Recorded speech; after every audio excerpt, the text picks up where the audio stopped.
Hello friends, welcome and welcome back to my YouTube channel. तो आज के इस वीडियो में हम देखने वाले हैं केमिस्ट्री के बहुत ही ज्यादा इंपॉर्टेंट टॉपिक के बारे में। तो टॉपिक देख लीजिए। टॉपिक है हमारा फॉर्मल्डिहाइड वाली सारी जो नेम रिएक्शन है आज के इस वीडियो में हम देखने वाले हैं, ताकि आपको फॉर्मल्डिहाइड वाले कोई भी डाउट आपको रह ना जाए।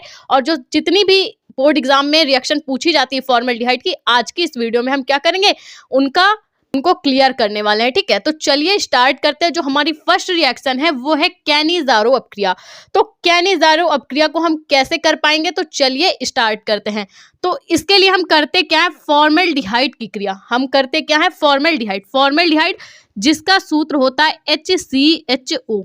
क्या सूत्र होता है, फॉर्मल्डिहाइड का सूत्र होता है HCHO। जब हम फॉर्मल्डिहाइड की क्रिया प्रबल क्षार के साथ कराते हैं, किसके साथ कराते हैं, प्रबल क्षार के साथ। अब प्रबल क्षार कौन से होते हैं, जैसे कि आपका हो गया पोटेशियम हाइड्रोक्साइड या सोडियम हाइड्रोक्साइड। ठीक है, या तो आप NaOH ले लीजिए, सोडियम हाइड्रोक्साइड, या फिर आप इसके साथ क्या मिला लीजिए, पोटेशियम हाइड्रोक्साइड। कोई सा भी आप प्रबल क्षार लेके इस रिएक्शन को कर सकते हैं। तो हमें करना क्या है, फॉर्मल्डिहाइड की क्रिया जब हम प्रबल क्षार के साथ कराते हैं तो हमें क्या प्राप्त होते हैं, एल्कोहल प्राप्त होते हैं। तो कौन सा एल्कोहल हमें प्राप्त होगा, हमें मेथिल एल्कोहल और सोडियम फॉर्मेट हमें प्राप्त होता है। तो चलिए रिएक्शन के माध्यम से समझते हैं कि कैनिज़ारो अपक्रिया किस प्रकार से बनेगी। तो इसके लिए हमने क्या किया, फॉर्मल्डिहाइड लिया है। क्या लिया है, फॉर्मल्डिहाइड HCHO। ठीक, तो इसमें हमने लिया है फॉर्मल्डिहाइड, और कितने भाग लेंगे फॉर्मल्डिहाइड के, 2 भाग हम फॉर्मल्डिहाइड यहाँ पे ले लेंगे इस रिएक्शन पे। और क्या मिला रहे हैं, प्रबल क्षार। और प्रबल क्षार हम कौन सा मिला रहे हैं, सोडियम हाइड्रोक्साइड यानी कि NaOH। 2 भाग हमने यहाँ पे फॉर्मल्डिहाइड लिया है और 1 भाग लिया है सोडियम हाइड्रोक्साइड। अब इन दोनों को मिला के जब हम गर्म कर लेंगे तो क्या बनेगा, क्या बनेगा, देख सकते हैं आप। ये क्या है, HCH। क्या है, HCH। इसको हम क्या लिख सकते हैं, CH2, क्योंकि 2 H है ना। ठीक, और बाहर क्या लगा हुआ है, 2 लगा हुआ है। ठीक है, तो होगा क्या, यहां से देख सकते हैं आप, हाइड्रोजन के कितने हो जाएंगे, 2 2 4, 4 हाइड्रोजन है, 2 आपके कार्बन है, और ऑक्सीजन के भी 2 ही अणु हैं। ठीक है, तो यहां से हम क्या करेंगे, 1 कार्बन ले लेंगे, 3 भाग हाइड्रोजन के ले लेंगे, और क्या लगा लेंगे, और ये जो हाइड्रोक्सिल समूह सोडियम हाइड्रोक्साइड में लगा है ना, OH, इसको हम जोड़ देंगे तो हमारा क्या हो जाएगा, मेथिल एल्कोहल हमें प्राप्त हो जाएगा। तो चलिए लगा लेते हैं। तो ये सिंपली हमने क्या किया, CH3 मेथिल समूह ले लिया, और सोडियम हाइड्रोक्साइड का जो हाइड्रोक्सिल समूह OH लगा हुआ है इसको भी हमने इसमें ऐड कर दिया। अब ये क्या बन गया हमारा, ये बन चुका है मेथिल एल्कोहल। अब जो बचा है उसको हम आगे ऐड कर लेते हैं। तो बच क्या रहा है, देख सकते हैं आप, 4 भाग हाइड्रोजन के हैं, तो 3 भाग तो हमने यूज कर लिए। अब 1 भाग हाइड्रोजन आपका बच गया है। ठीक, और 1 ही भाग हमने कार्बन का लिया था, तो कार्बन का भी 1 बच गया है। तो प्लस H और 1 हमने कार्बन ऐड कर लिया।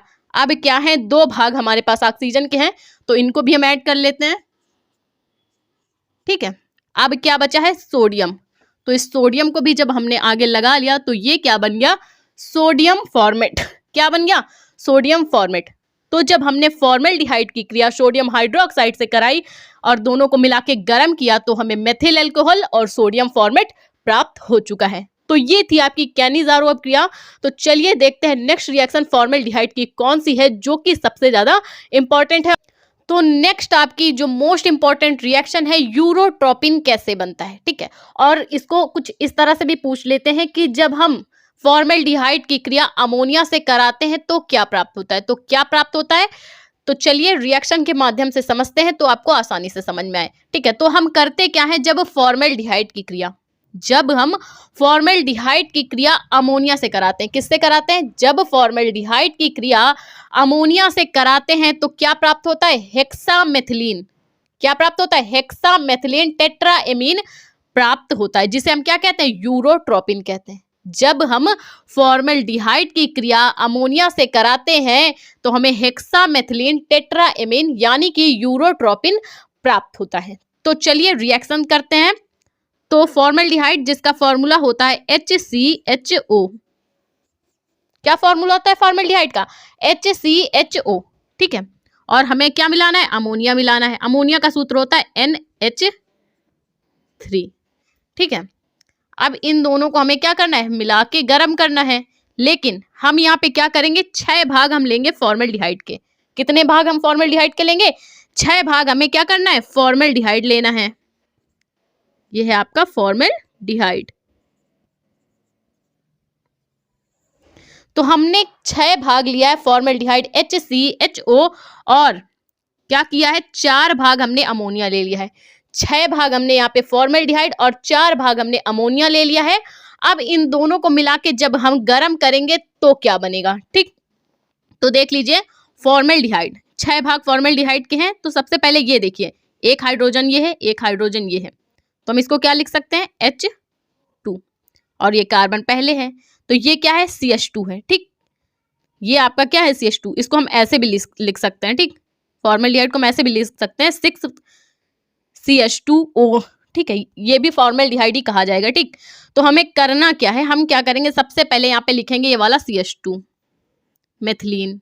ये क्या है, मेथिलीन है, ठीक। और ये जो 6 है, इसको क्या करेंगे, इसको हम ऐसे ब्रैकेट लगा देंगे और ये आ जाएगा सफिक्स में। हमने सिंपली किया मेथिलीन CH2, इसको ब्रैकेट लगाया है, और ये जो आपका जो 6 पहले लिखा था, इसको हम क्या करेंगे, इसके सफिक्स में ले आएंगे।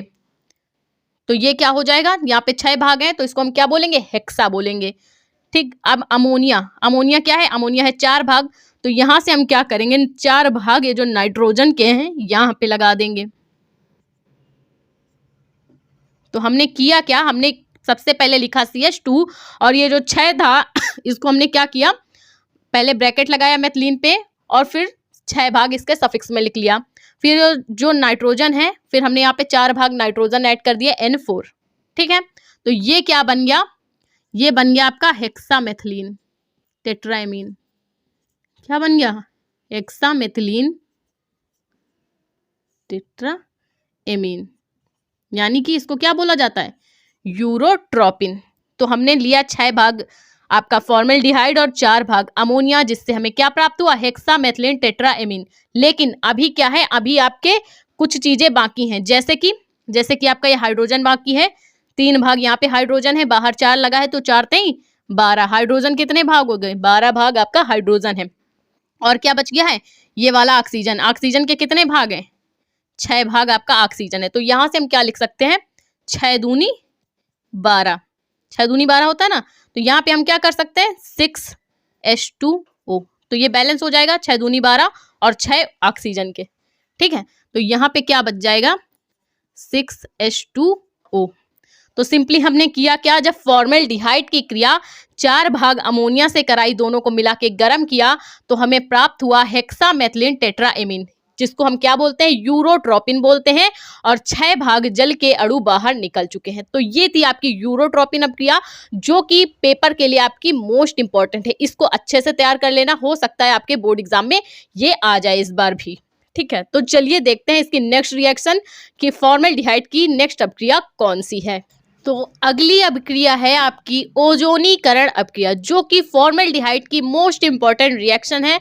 तो चलिए स्टार्ट करते हैं, ओजोनीकरण अपक्रिया क्या होती है। तो इसमें हम करते क्या है, एल्कीन लेते हैं। क्या लेते हैं, इसमें हम लेते हैं एल्कीन, और एल्कीन में जब ओजोन प्रवाहित करते हैं, क्या प्रवाहित करते हैं, इसमें हम लेते हैं एल्कीन, और एल्कीन में जब ओजोन प्रवाहित करते हैं तो पहले हमें क्या प्राप्त होता है, ओजोनाइड प्राप्त होता है। सबसे पहले जब हम क्या करते हैं, एल्कीन में सबसे पहले हम ओजोन प्रवाहित करते हैं, तो सबसे पहले हमें ओजोनाइड प्राप्त होता है, और उस प्राप्त ओजोनाइड का जब हम जल अपघटन कराते हैं तो हमें क्या प्राप्त होता है, फॉर्मल्डिहाइड प्राप्त हो जाता है। तो चलिए रिएक्शन के माध्यम से समझते हैं, जिससे आपको ये ओजोनीकरण अपक्रिया आसानी से समझ में आए। एल्कीन में हम ओजोन प्रवाहित करते हैं तो सबसे पहले हमें क्या प्राप्त होता है, तो सबसे पहले हमें ओजोनाइड, और बाद में जब हम इस ओजोनाइड का, जो हमें ओजोनाइड पहले पद में प्राप्त हुआ है, इस ओजोनाइड का जब जल अपघटन कराते हैं तो हमें फॉर्मल्डिहाइड प्राप्त होता है।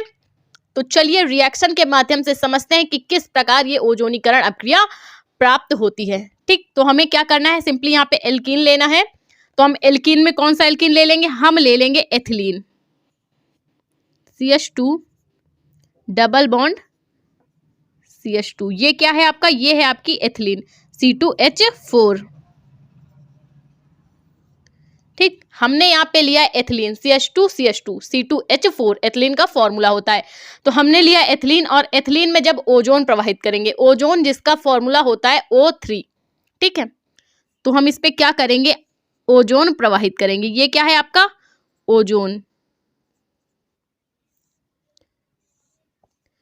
हमने लिया है एथिलीन और एथिलीन में जब ओजोन प्रवाहित करेंगे तो होगा क्या, यहाँ पे हमने लगाया ऑक्सीजन और फिर क्या होगा, ये जो डबल बॉन्ड है इसका डबल बॉन्ड टूट जाएगा, CH2, यहां से भी ये हो जाएगा CH2 और आगे हम क्या लगा लेंगे O, यहाँ पे भी O।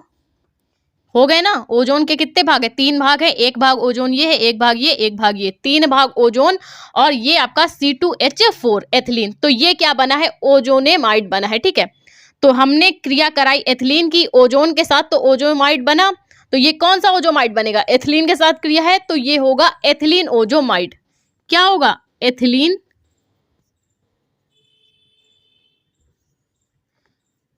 ओजोमाइड।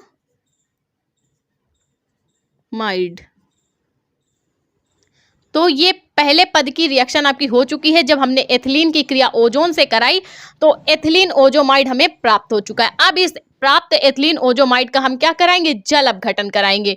तो चलिए कराते हैं इसका जल अपघटन। तो हमने क्या किया, हमने इसका कराया जल अपघटन, ठीक। तो हमें क्या प्राप्त होगा, तो हमें फॉर्मेल्डिहाइड प्राप्त होगा, ठीक है। तो यहां से क्या हो जाएगा, फॉर्मेल्डिहाइड HCHO, 2 कार्बन है, 4 आपके हाइड्रोजन, HCHO। तो यहाँ पे क्या हो जाएगा, 4 हाइड्रोजन और 2 आपके कार्बन और 2 ऑक्सीजन यहाँ पे आ गए। लेकिन यहाँ पे क्या है, एक ऑक्सीजन आपका बच रहा है, देख सकते हैं आप, 2 कार्बन के 2 2 4, एक हाइड्रोजन ये, एक हाइड्रोजन ये, 2 2 4, 2 ऑक्सीजन हमने यहाँ पे बैलेंस कर लिया। लेकिन ये आपका ऑक्सीजन बच रहा है और H2O। तो यहां से क्या हो जाएगा, 2 ऑक्सीजन के हो गए और H2, तो ये क्या बना लेगा, हाइड्रोजन परऑक्साइड H2O2। क्या बन जाएगा, हाइड्रोजन परऑक्साइड H2O2 आपका बन जाएगा और ये आपका फॉर्मेल्डिहाइड हमें प्राप्त हो जाएगा। तो सिंपली हमने किया क्या, एथिलीन में जब हमने ओजोन प्रवाहित की तो हमें क्या प्राप्त हुआ, एथिलीन ओजोमाइड हमें प्राप्त हुआ। और इस प्राप्त एथिलीन ओजोमाइड का जब हमने जल अपघटन कराया तो 2 भाग हमें फॉर्मेल्डिहाइड के और 1 भाग हमें पराक्साइड यानी H2O2 का प्राप्त हो चुका है। तो ये थी आपकी फॉर्मेल्डिहाइड वाली सारी नेम रिएक्शन। तो आई होप आपको समझ में आई हो तो प्लीज वीडियो को लाइक और हमारे चैनल को सब्सक्राइब करें। मिलते हैं इसके नेक्स्ट टॉपिक पे। Thank you for watching this video.